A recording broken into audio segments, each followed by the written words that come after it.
They told him to move, to let go of the flag. But what they didn't understand was that this wasn't just a flag, and the man guarding it wasn't just following orders.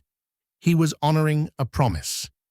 At Gate 42B, in a crowded airport, a silent war was about to begin.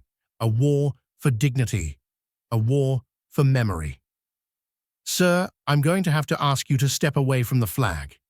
The airport manager's voice cracked through the tension, firm but unsure. His hand hovered just inches from the casket draped in stars and stripes. The Marine didn't move. His gloved hand stayed firmly on the flag, back straight, eyes forward, silent. Passengers froze mid-step. Conversations vanished. The terminal grew quiet, thick with invisible weight. Right there, in the middle of everyday chaos, honor took a stand. "I said step back. You're not allowed to handle the cargo." The manager's voice rose. He gestured for security to come closer. Still, the Marine remained still. Finally, he spoke. His voice was calm, measured, like he had rehearsed this moment 1,000 times. "With all due respect, sir, this isn't cargo. This is a Marine. And I will not leave his side." A TSA agent stepped in. "Look, there are protocols. You're delaying operations." The Marine slowly turned his head, locked eyes with the man. "There are protocols. And then there is honor."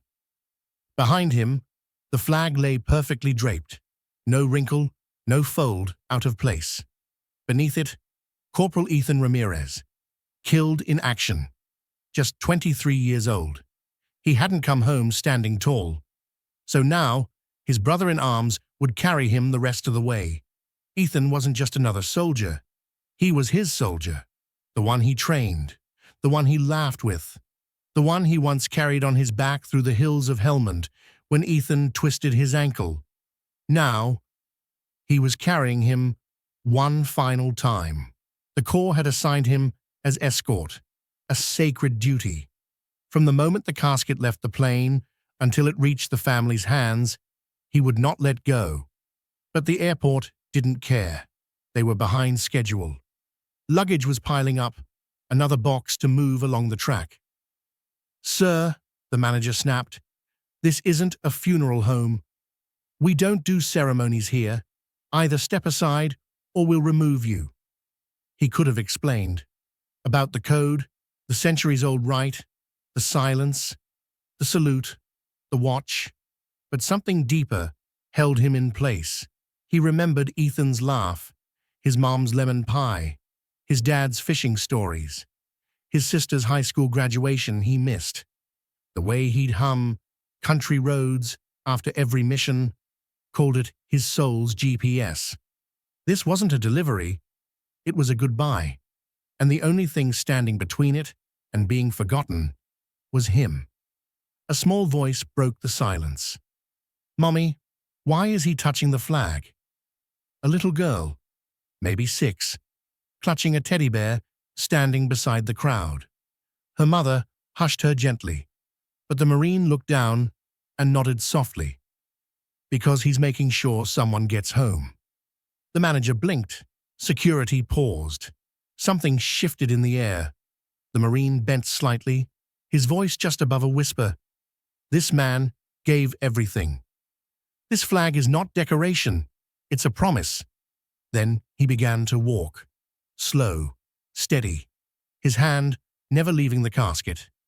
He led the honor march through the terminal, not because anyone gave him permission, but because duty didn't ask for it. One by one, people began to stand. Hats came off.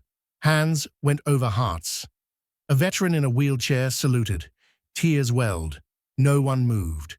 Phones came out, not to post, but to remember. Someone began softly singing the national anthem. Others joined, and in the heart of a busy airport, time stopped.